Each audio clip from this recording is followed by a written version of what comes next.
So it's very obvious for those of us who have been in car accidents, and I can't really see everybody right now because we're on a podcast. But if you've been in a car accident, you can raise your hand because most of us have been in at least two by the time we're 18.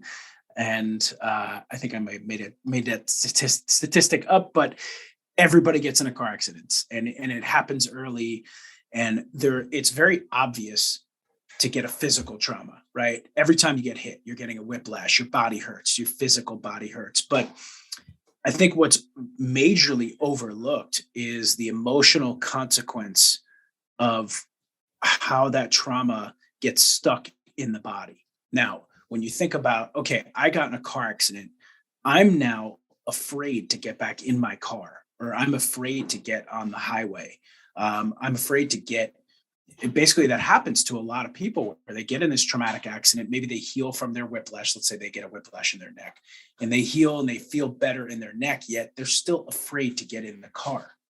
Now, what's really interesting about trauma and emotions is that it gets trapped in the body. And it's not a 1-to-1 ratio, meaning like if I get a whiplash in my neck, it's going to get trapped in my neck. Typically, what happens is we stop breathing. Like when you get scared, right? What do? You compress your body, you stop breathing, the diaphragm goes up, and everything gets contracted. So I'm not going to be open and present and relaxed. The ideal state of being in any performance, whether it's work or parenting or life or relationships, is to be in a relaxed, alert state. Our nervous systems actually have the capability of being in both of those states at the same time. It's a really cool function.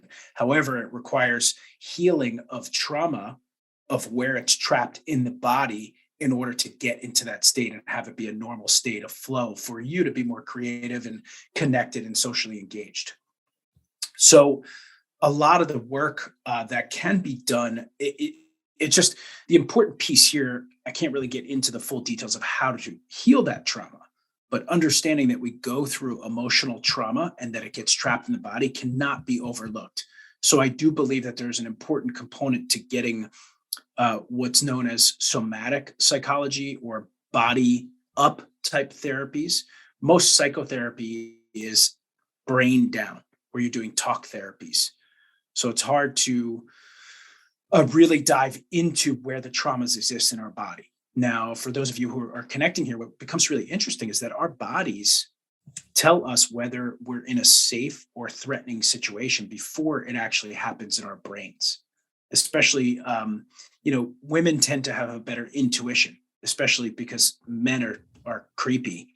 Sorry, men out there, but stereotypically, and I have a daughter, and I've taught her, like, if you feel creepy in your body, like, it's true. Listen to it.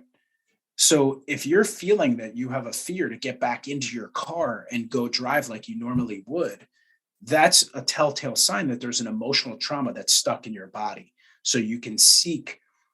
I would look for someone who's into somatic psychotherapy or body mind therapy.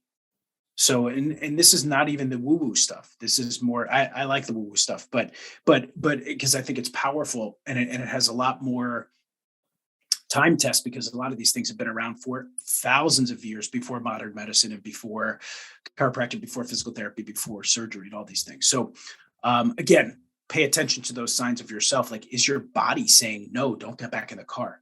Or is your body saying, no, don't go back into that sport engagement because I'm afraid? Or no, don't climb up back the mountain because I fell. So that's what I got for today's tidbit.